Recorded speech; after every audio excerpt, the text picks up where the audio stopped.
Welcome back to the Dungeon Master's Block, the place where we come to talk about the Dungeon Master, the most important person in the game. With every conversation, we hope to inspire as many as possible to keep on Dungeon Mastering. And I'm one of your hosts, DM Neal, aka Jote Maniac. And today we will be having an amazing guest, Cristina Van Epps, who plays Tori on the podcast I Seduce the Dragon, and who is a literal rocket scientist who is going to be sharing with us a beautiful framework to build better backstories. I just said it that way because I enjoy alliteration, but the knife theory is going to be linked in the show notes, going to be linked everywhere, but it's going to be the framework that we're going to use for this episode to talk about how to build some better backstories, and as well as having contextual words that you and your players can use to have conversations about backstories. But before that, I just wanted to let you know that AcadeCon is right around the corner. It is November 7th to the 9th at the Dayton Convention Center in Dayton, Ohio. And because it's AcadeCon the 13th, there's more of a horror theme for everything going on. I know I will be on a horror-themed panel.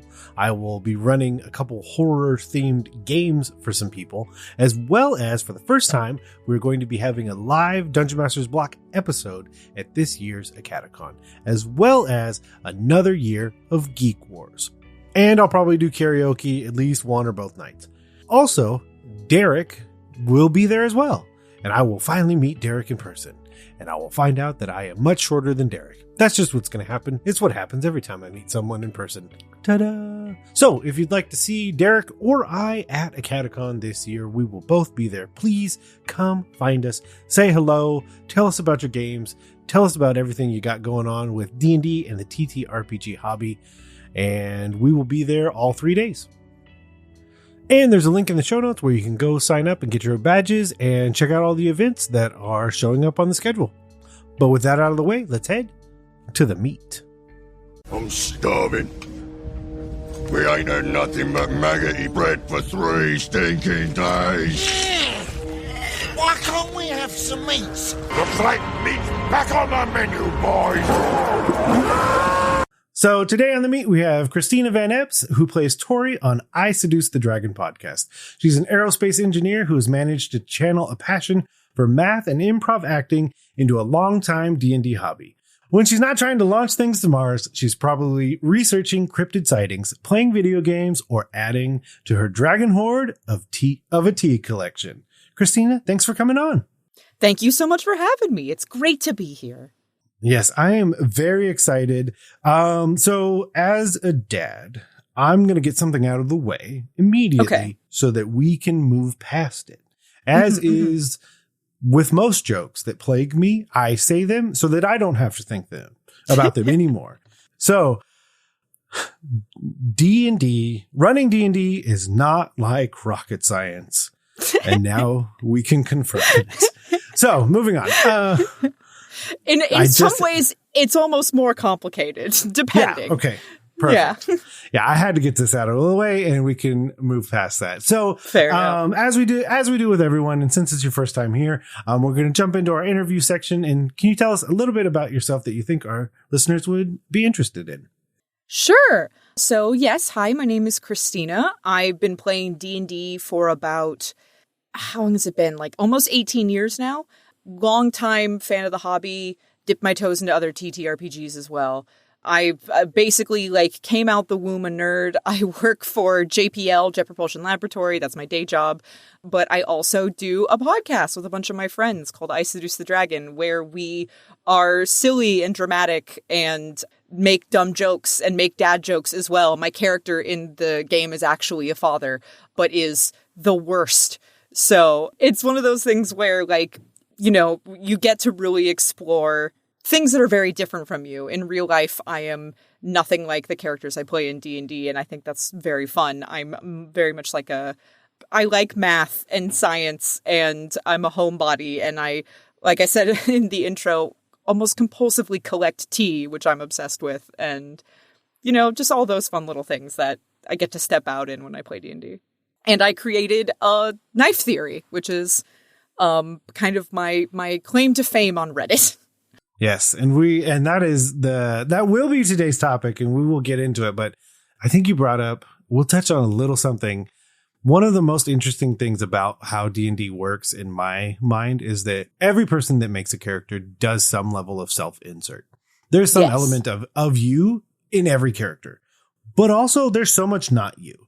And I think that's the most interesting part, is that the piece that is you has to engage with all the pieces that aren't you. And that's where all the most interesting, like, introspection happens of like, well, how would I tackle this? Or like, what would my character do? Or like, what are these things that I have to do? Or like these moral quandaries that I would go through, and how am I going to navigate those? So like, that Absolutely. That's why I think D&D is super, super fun. 100%. Okay. So is there anything that you're currently working on, and as always, that you can tell us about? So my main project right now is the I Seduce the Dragon podcast. We actually just finished, because we do audio but also video. We just finished filming season 2. That's not going to be released for a little bit yet, the finale, but we just wrapped up that, and I'm very excited about it. We're playing Rime of the Frost Maiden very loosely. In the sense that we're following the structure, we're going along with the main story arc, but we've all brought in so much of our own like flavor with the characters that it sometimes completely derails the story. Me especially, because I can't not make a convoluted little backstory, so that ended up bleeding over into the narrative. But it's a really fun just experience to be like playing this game with my friends and then get to hear it back made epic with like sound design and music and everything. It sounds so much cooler. Like, because when you're playing D&D, I'm sure you've experienced this. Like, everything feels so cool when you're playing D&D. In your mind, everything is so much more grand and adventurous. And then if you ever see it from the outside, you know, it's not the same experience. So getting to have that additional layer of smoothing it and making it nice and cool and, again, epic really brings that sense of the scale, the majesty of the game back to it, I think. I realize in this moment, I have never been on the other end of this. Oh, yeah? I have always been the smoother or the person who's made it more epic. Mm-hmm. So that's, what an interesting, my brain hurts right now. So of course, like obviously I've been a part of APs and everything like that, but most of the things aren't happening in line. Like most APs aren't having music and sound effects and everything happening as they're happening. They're going to be in post, but I'm the one that's adding those. I've never been a person that then listens after and is like surprised. There's, nope. Only once when I guested on Kill Every Monster. That is the only time I've ever had it happen. So I've only experienced it one time. And that was it's a magical experience. I can't imagine. And the amount of time you're separated from that. Like, is there does it almost feel like a fever dream once you get there? Because like, it's such a gap between like when you recorded and when you're hearing the final product, I assume. Oh, yeah. It's like weeks. Usually we try to give a buffer because the DM, Jess, she is a professional sound designer and her standards are so high. So she is going in and she's like working on it and fine tuning it. And there's a lot to say about the drama and the tension that like sound design can add to something, because there will be, for instance, like there will be scenes that we play out where I'm in a situation where like I am scared in the moment because I understand like this is a dangerous thing and there's consequences for my character and this horrible thing could happen and like tension is rising. But if you again, like have you ever watched a horror movie without the music? It's just not at all the same. Or when they recut a movie, like a horror movie, to be like a family comedy because they just change the music and like pick the right scenes and everything. Yeah, totally. It makes such a big difference in the storytelling. And so like if I listen to just like the raw audio, the raw recording of us playing, I'm just like, oh, I remember that moment being so tense. But like in the actuality, like if you're just watching it back, there's moments where it's just dead silent because I'm thinking, or there's moments where like, you know, it's not as deep as it felt when you were experiencing it. And then when you hear it back in the final edit, where again, like you said, it's been weeks And I don't know what she's doing with it. And Jess is so like masterful with that, where she'll make music choices that are really good at slowly amping the tension up. Or on the reverse side, there's some that are like very comedic. Like the way that things are cut and the timing makes me laugh about jokes that I forgot. Like my friend made a joke and at the table I laughed about it. And then 4 weeks later, I get to hear it again and laugh all over again because I forgot in the meantime. And in the present day, now there's like a funny music track playing behind it. It's really, no, if anyone ever has the opportunity to like do something like that or experience something like that, it elevates the whole, it almost seems like the wish fulfillment of like, I'm doing the storytelling, like I'm part of the story. It's very cool.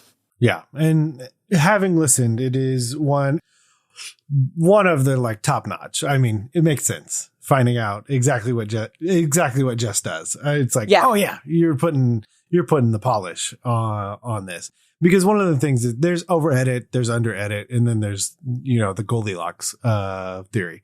And it's right there where it's supposed to be. Shout out to Jess, and also we'll have her on. So we'll find out more. So this leads us to our surprise question. And I'm going to entitle our surprise question D&T in D. So what would be your number one suggestion for the tea, like your catch-all tea for a D&D session?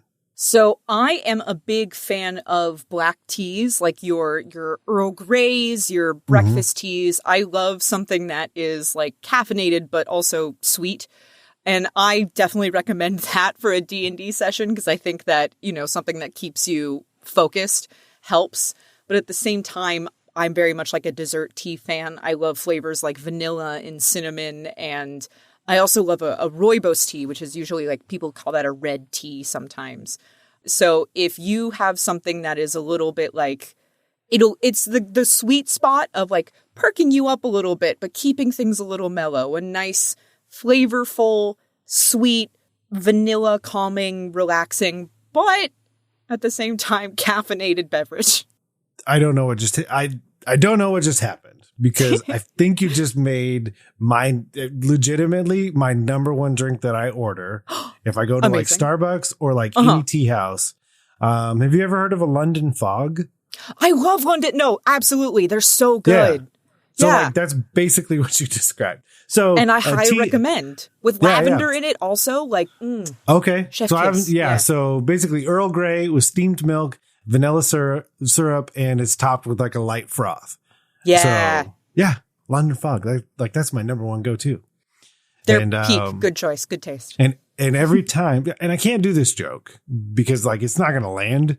But in my head, I hear Jean-Luc Picard say Earl Grey hot. Every time I order it, but I can't always say it because I'm like, well, it's not going to work. You can say to yourself, hold on, let me dig out. I've got my Spock mug right now.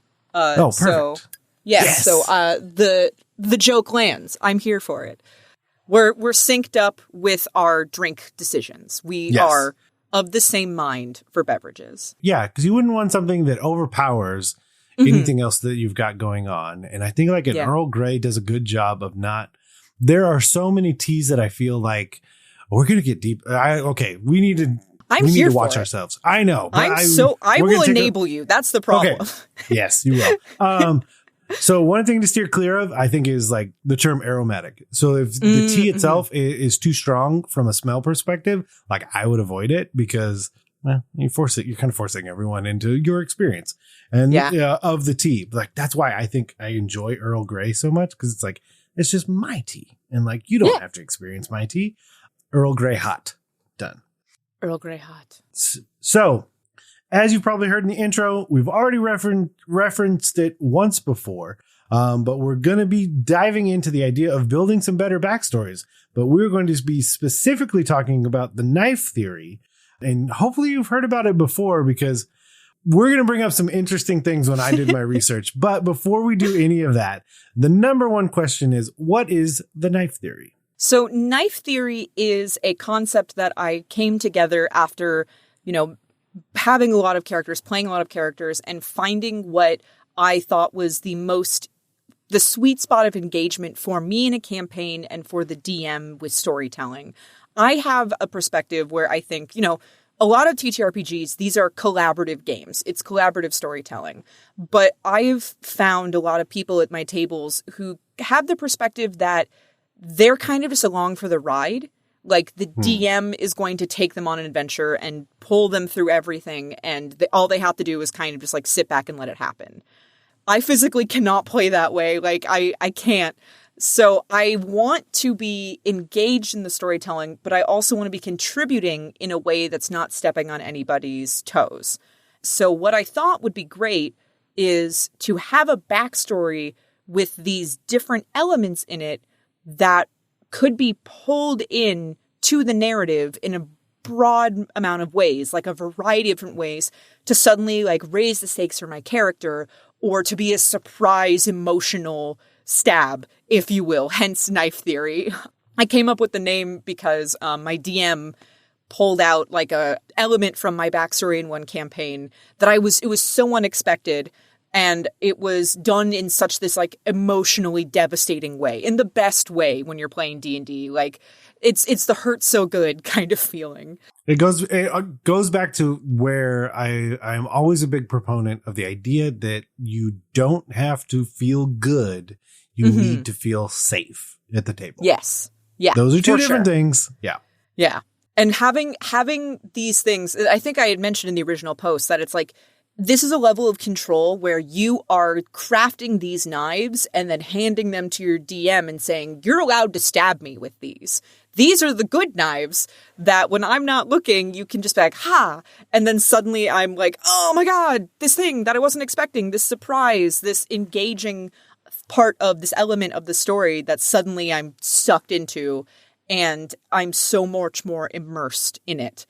What I found is a lot of people will come up with these elements where like it's very almost cliche where it's like, oh yeah, I'm going to take this important person from your backstory and then kill them. Or like, I'm going to take your hometown or whatever and destroy it. And that can get a little bit repetitive. So what I thought was, let me find other things that have that same hook, stab nature where it's an element of my backstory that you can use or twist or alter in some way that is suddenly going to, make me invested more, raise the emotional stakes. And so I came up with a list of these things, sort of like based on my previous experiences, based on other players that I'd seen and their stories, where it's like, did you have an obligation that you skipped out on to go adventuring? Or did you have like an obligation that you're trying to fulfill by adventuring? And yeah, you can have parents and like a pet or whatever that could be used against you. But like, what about a family heirloom? Is there like a special object that you have that suddenly has greater importance later down the line? It doesn't even need to be taken away from you. Suddenly this thing that you've had the whole time can do something that you never knew it could do, maybe. Or like there's a whole thing, and somebody even commented on the original Reddit post I made where they're like, yeah, my character, my player gave me nothing. Like they don't know their parents. They don't know where they're from, blah, blah, blah, blah, all of these things. And I'm like, well, that's secrets, basically. It's a secret that your player has can be a secret from them as well. Like the characters can have things they don't want the party to know, but they can also have things they don't know that you as the DM suddenly can use for them. Your player doesn't know who their parents are. Maybe that's a big part of their backstory, that like there's a reason for that. Maybe there's a bunch of, like things going on in the background where it's like, oh yeah, your parents died because of this thing like ages ago. And that's why you were, raised without them and you never knew.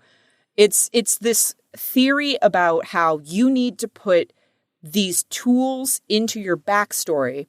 And I gave it a number at the time. I think I said like 7 or 8 knives. 7. I got you. 7 knives. Thank you. Yeah. Where it's these parts of your story that can be used as jumping points or elements in the broader narrative that the DM, you've said, DM, this will engage me. This will pull me in if these elements are used. Yeah, one of the most interesting things about the analogy is like its elegance when you start trying to like pull at go to the edges of it. And I'm using that term because there's the edge of a knife. And one of the funniest things was like, if you got too many knives, you're an edgelord. Don't do it. And I was like, oh, wow. Right there. We went straight to it. Yes. So good. Because the whole concept is like, yeah, if you have all these knives and nobody else has any knives, one, a DM can only handle like so many knives. And like, again, it's giving terms to help codify the ideas. Yeah. Like some of these concepts are concepts that, yeah, you totally understood, you totally knew, but this is giving a framework to be able to kind of put them together in a very concise way to be able to handle from table to table, player to DM, player to player. And so the idea that is here, I think works really well. And so I've tried to like even just keep playing with the idea. And one of the interesting things was, if you think about like the quality of knife. So that's one thing that like was really important to me. Like when I saw this was because you brought up the idea of like really poor quality knives. Yeah. And, like you can use them, but like, okay. So like you're doing the same thing again. Oh, okay. Oh, fine. Right. Or like, oh, you killed another one of my, those people, or, oh, you burnt down another town that was important to us. Or, yeah. And so the quality of that knife is fairly low. It's not that it doesn't work. It's not that it won't get the job done, but all in all, like, okay. The other thing I think is like, what if it's that they gave you a very fragile knife? Like something that like you need to take extra care with, like, and you recognize like, okay, this, I think of like when you go to, no, this is a weird, but it's all weird. But again, it's all framing it within this structure. And I think that's what's important is, and I think this is why, and huge credit to you. I think this is why it gained so much traction. I think there are so many avenues to keep framing it, because when I think of like a very ornate, like ornamental knife, it still has a purpose. It still does something, but you can't go fight with it. You can't go do these certain things. So it has such a specific way that it can be used or observed or, so you have to be careful, because if you use that knife to just stab them in the back, it's not going to work. And so like, I think about, and so like, I realize I can't say all of this and not give an example or all of that talking was a waste. So if I think about like, it's someone that important to the character and they've really told you that, like, no, this is the person that I grew up with, that I trained with, and you get the idea, like that is not someone that you can kill. Right. You can't just discard this person. You can't just break this knife and Yeah. It's you realize they are too important to the story and continued story for that character. Were you to use, the cheap quality style knife, or use now what you realize is this very ornate knife that you've been given and just kill them. That's not, the character's not going to, the player is not going to feel like that character's story and the knife that you were given is going to have been used effectively. And obviously, in my opinion, the consequence of that is you're not going to get more knives. They're not going to trust you to give you more knives. It's interesting because as you were describing that, in my brain, I was like, that's the good silverware. You only bring it out for special occasions and only use it like it's ornate. You only use it certain ways. And it is, there's a level of trust. And I think that's help for the metaphor where you are implying like, I'm giving you these elements of my story. I'm trusting you, the DM, with them. And with this understanding that these things can be dangerous if used improperly. And maybe the stakes are low. Maybe it just means that your player doesn't have as good of a time. But presumably, you're playing games with your friends. You want everybody to have a good time. You want to be sharpening the story here. You want the experience to be the best for everyone. So you have to handle these elements with the knowledge that these are things to be integrated properly and not carelessly.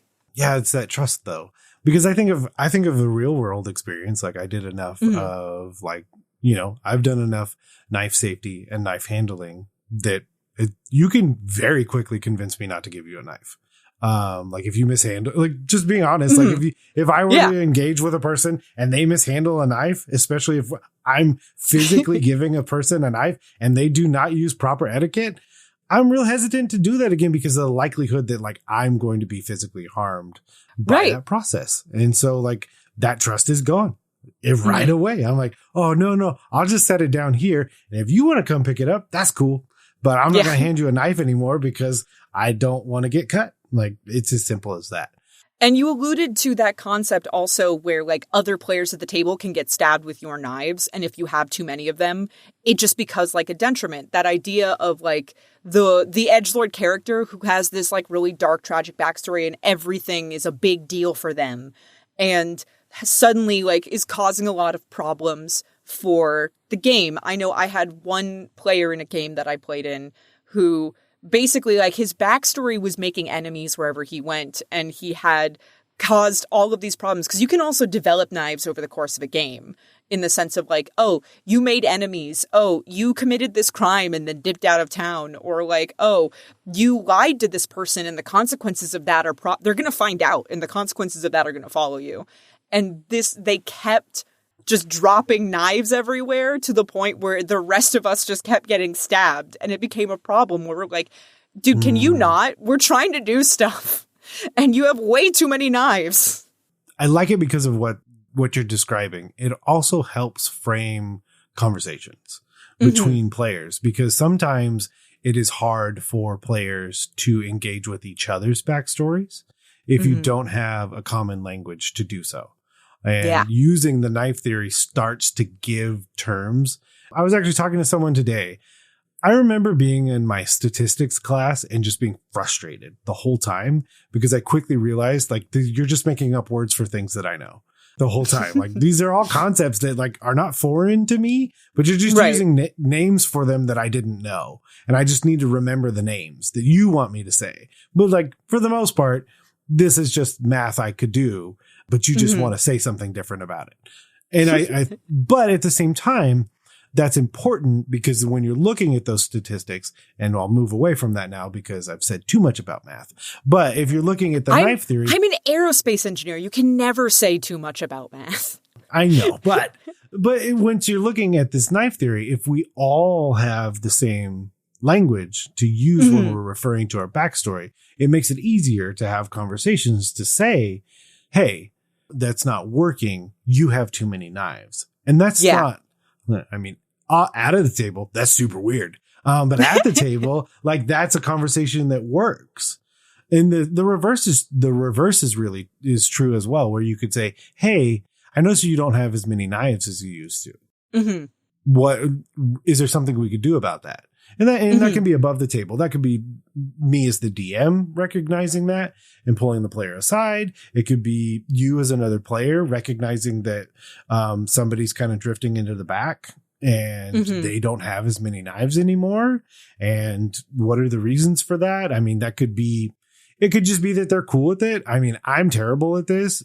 Longtime listeners know I am content with 0 knives. I'm just happy. I'm just stoked to be at the table.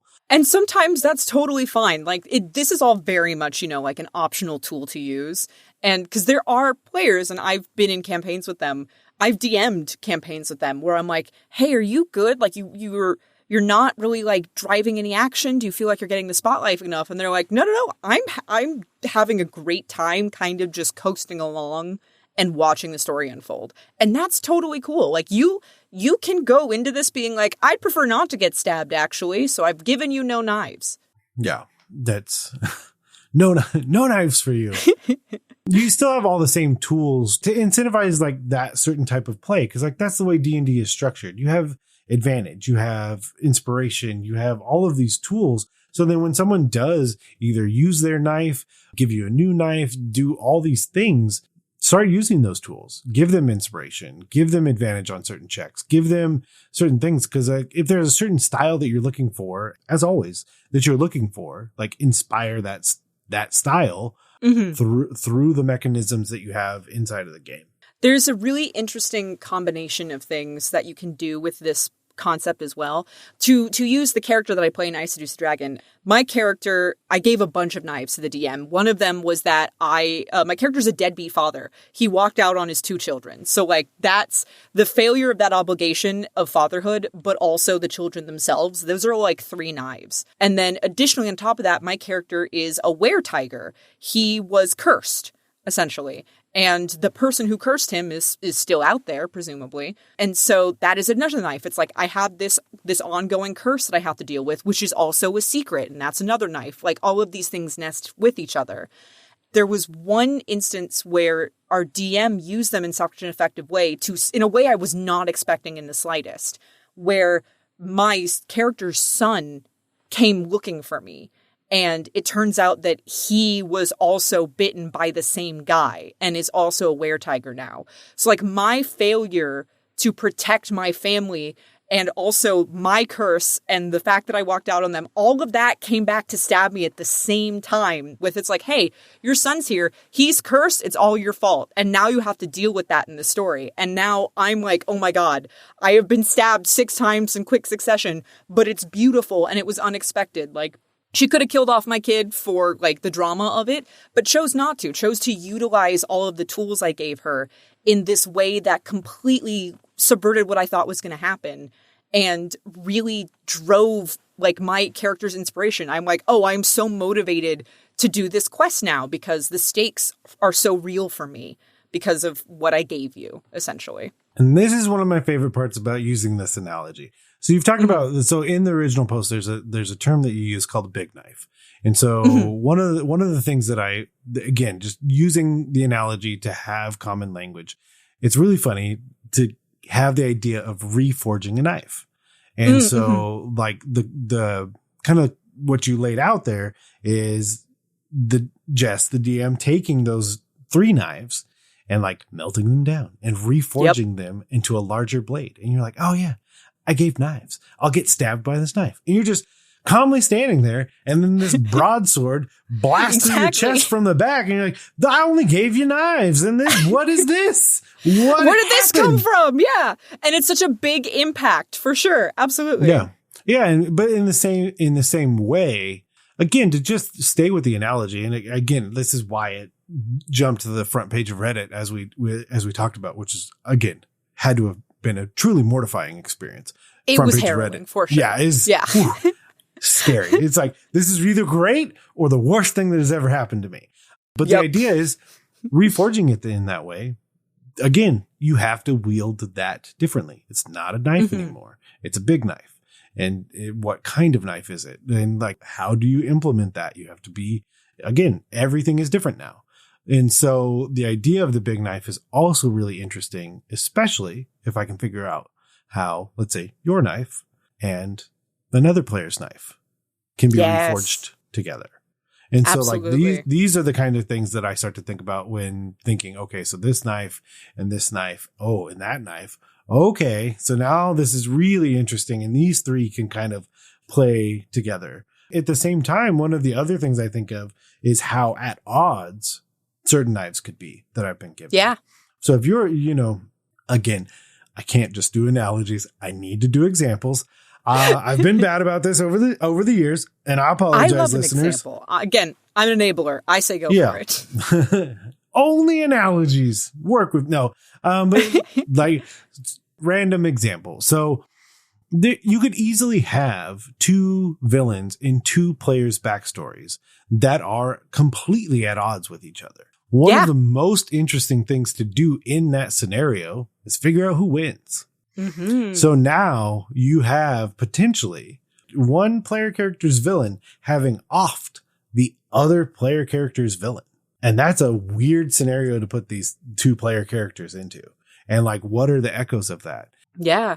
There, you could have like this unfulfilled thing on one side.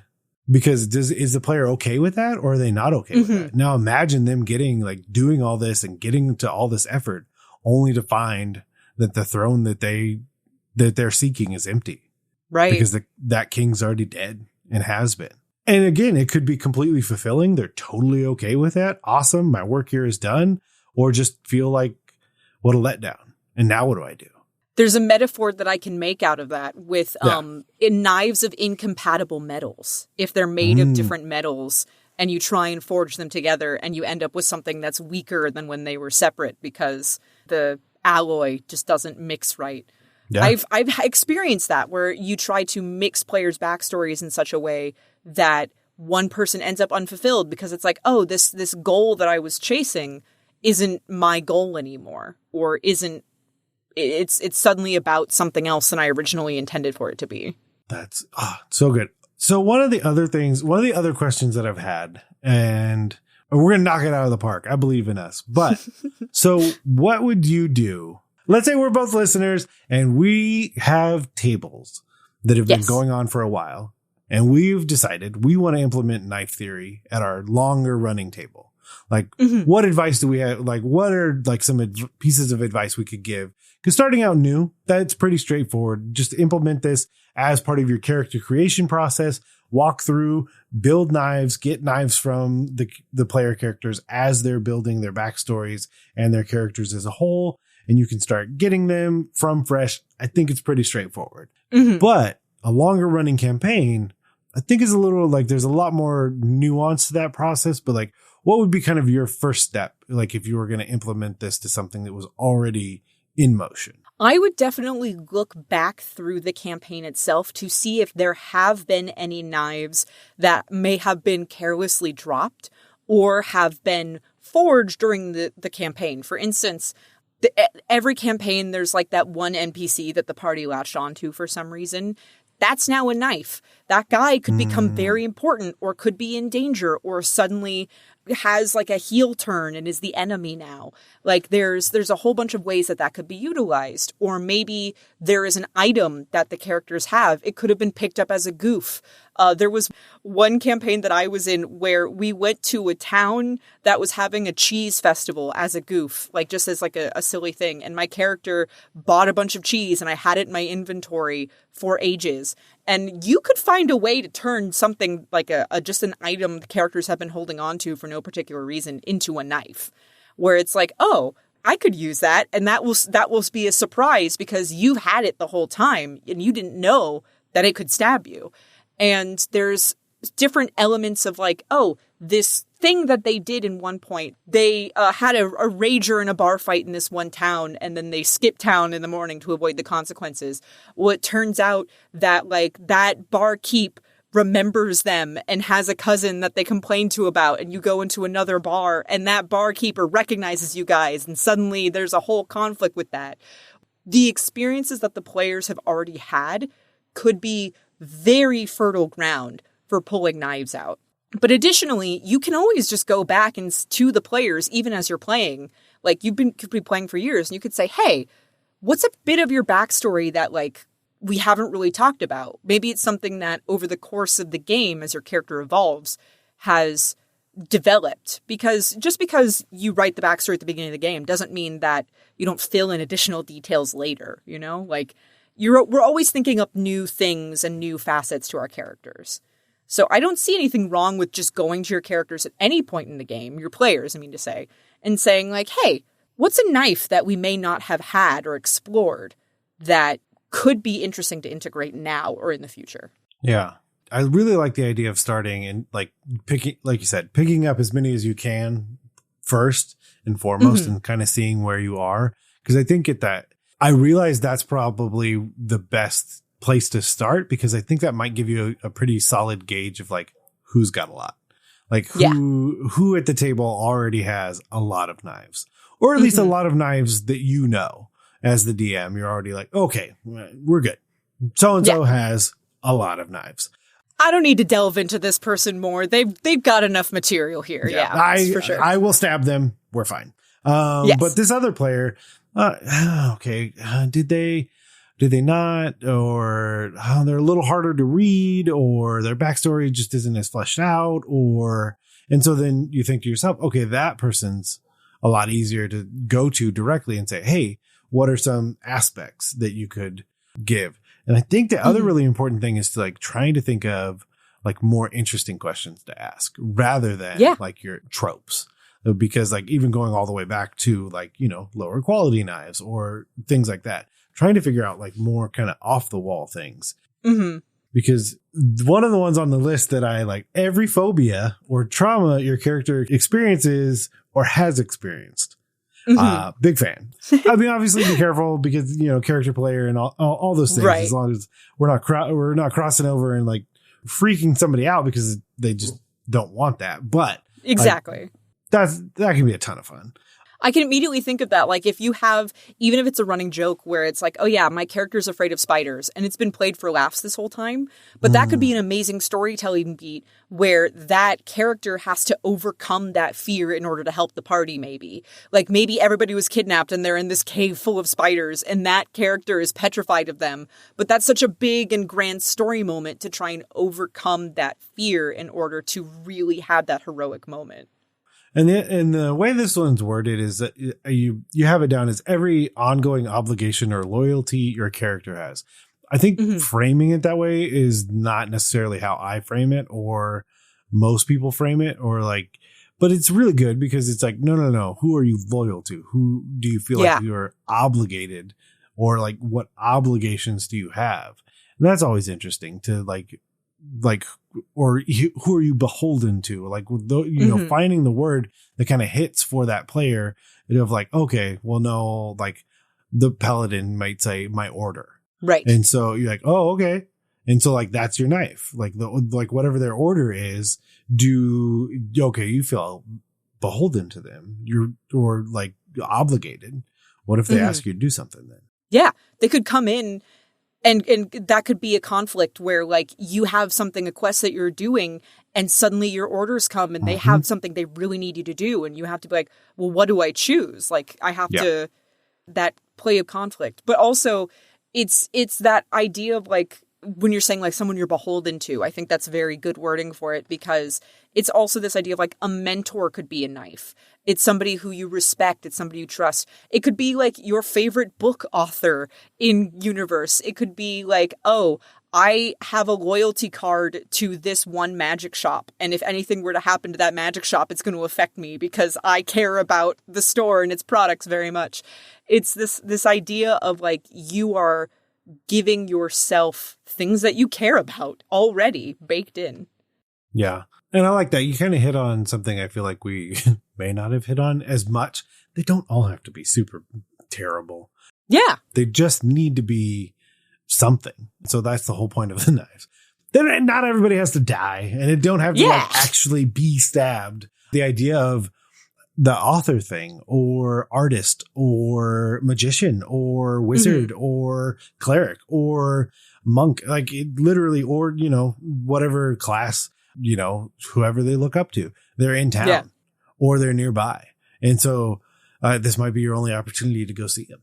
They're literally, to show an example, because I had a very similar experience where a DM opened a campaign. I had a cleric character who had like a high school crush on the high priestess of their order, where like they joined, it was a joke that like they joined the religion because they were kind of in love with the high priestess.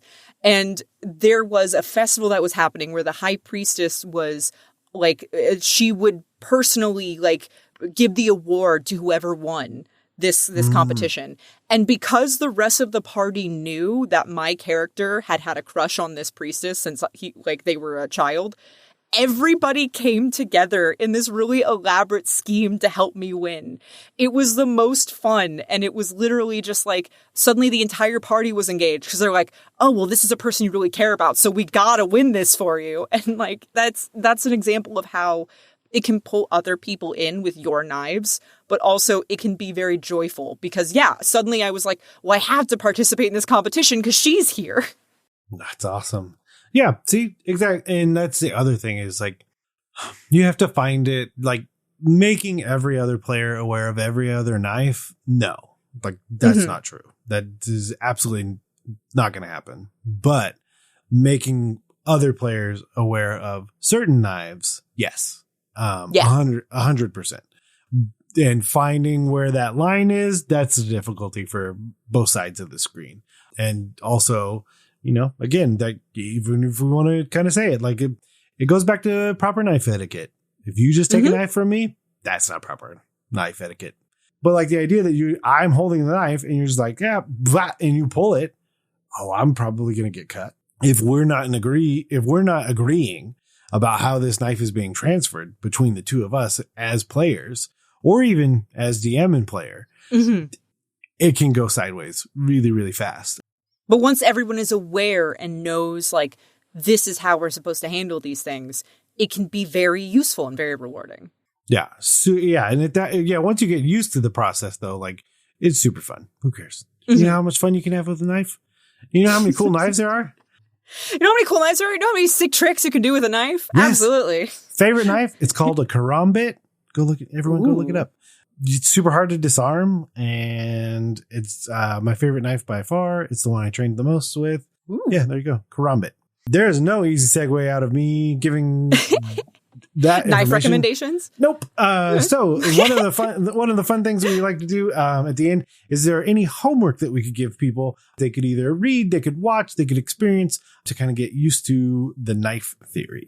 I think that there's no specific media that I would drive people towards, but what I would say a great exercise for learning about it and learning how it can be applied in different ways is trying to figure out what the knives are for particular characters in media. So if there's like a show you like, or even like another actual play podcast or show or whatever that you enjoy, is to like watch that media. It could be a movie even, and try and figure out, oh, that's this character's knife. This thing, this element that comes back around later, that's a knife. And that's how it was used in this way that kind of like was surprising or subverting or was just fun. Like they exist in mediums outside of D&D. And I think it's just like when you're creating characters in general, they're going to come with knives. So you can find them anywhere, and you can think of some really cool ones or just steal really cool ones from other characters where it's like, ooh, I like that idea. I'm going to take that for myself. Yeah, if you look for the type of show that's your very monster of the week type show, a very like 22 minutes and we're done type of show, because those knives typically pay off in the episode. Yes. Because if it's a longer running episodic sort of thing, those knives might not pay off for years. So like I have the Young Justice podcast that I've done. There's a joke that was 10 years in the making. So like that knife paid off huge and was amazing. But like, I'm not going to sit here and tell you that you need to watch 4 seasons of a show to get this really cool knife to pay off. That's not the same kind of advice. But if you can find like the episodic comedic shows are also really good for being able to watch a single episode and see knives that pay off right away. Because you're going to see something early. It's going to pop up and you're going to see it pay off typically within that same episode, because they need each episode to kind of exist on its own. So if you're looking for just like quick hit, bring a notebook, kind of watch some episodes. And of course, try and find something you enjoy, because you'll be able to like kind of pick it apart a little bit more. But yeah, I think some of your standard 22-minute episodes, there's tons and tons of knives. Ooh, this would be fun. I'd say go way out of watch something you enjoy. But one of the other things I would say, as much as you've done that, go way out of your comfort zone, watch something you've never watched, go in the middle and try and reverse engineer some knives. I think that'd be a really interesting exercise as well, to be like just sight unseen. I don't know these characters. I don't know these scenarios. I don't have any idea what's going on. But try and start reverse engineering, like, okay, what's going on and what are the knives that are being used in this show? Right. What are these people reacting to? Why do they care about it? And it can be books as well. It can be like novels or comic books. You can find examples of these. You can find it in your own game. Maybe like now that you listeners are aware of the concept, they can be like, oh, these are my character's knives. And I haven't really thought about it this way, but like, yeah, I have these. And it's something that you will start to see everywhere once you think about it. And once you're aware of what they are, it's that whole thing of, again, like knife safety. Once you're aware there's a knife on the counter, you're kind of waiting for it. And then the second that it shows up, you're like, oh, I saw that come. Like, oh, that's the thing. Yep. Yeah, it's just more fun, more surprising, more engaging in my experience. Perfect. So the other important question we have is, where can people go on this World Wide Web to find everything you're doing? So if you are interested in listening to the actual play podcasts I do, you can find I Seduce the Dragon pretty much everywhere. Most social medias, we are at ISTD Pod, but we're on YouTube. We're on pretty much every podcast platform. Just search them up and you can hear us play our wacky little adventure. Perfect. And there'll be links in the show note to that. And there'll, of course, be a link to the original Reddit post. And we missed saying it, but the knife theory has popped up year after year, as recently as 8 months ago in a Medium article that is very extensive. Which was news to me when you said that. I was like, it has? Yeah. That's crazy. So it remains relevant and prevalent and relevant. Ooh, those. You're getting there. You got it. Those go together in a mean way to try and say quickly. That wasn't fun for me at all. I see what happened. But we got there. That's how new words happen, you know? Yeah. I also love that I always point. Like, I watch too much YouTube. Like, you can't see me, but I'm pointing down there. All of that will be linked in the show notes. And I just want to thank you again for coming on. And we'll definitely have to have you again. Would love to be back. Thank you so much for having me. We just want to thank Cristina again for coming on, spending some time with us, talking about the knife theory, and both of us just really taking that analogy to task and stretching it as far as we possibly could. But again, I think it's a fantastic framework to use as a way to have common language between yourself, your players, other DMs, a way to structure these conversations to build better backstories as you go. But as always, if you have a way that you've been building better backstories, or if you've been using the knife theory this whole time and now you've heard the person who made it, and you want to tell us about how that's been working at your table, as always, you can email us at dungeonmasterblock@gmail.com. And of course, if you see fit and you want to leave a rating or review, you can always do so at Apple Podcasts or your podcatcher of choice. And if you head over to social media, good on you. And you can find us at DMS_block. That's at DMsBlock.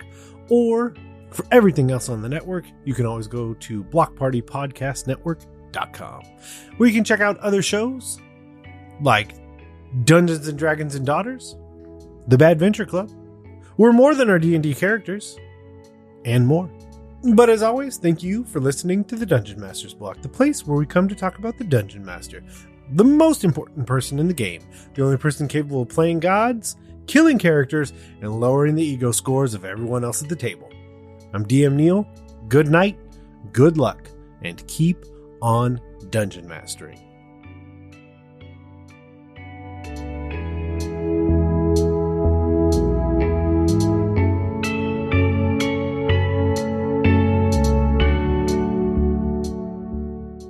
It's not inspiration, it's not wisdom, and it's bad advice. I mean, you just throw a live knife onto the table. First one to get it gets inspiration. And probably cut.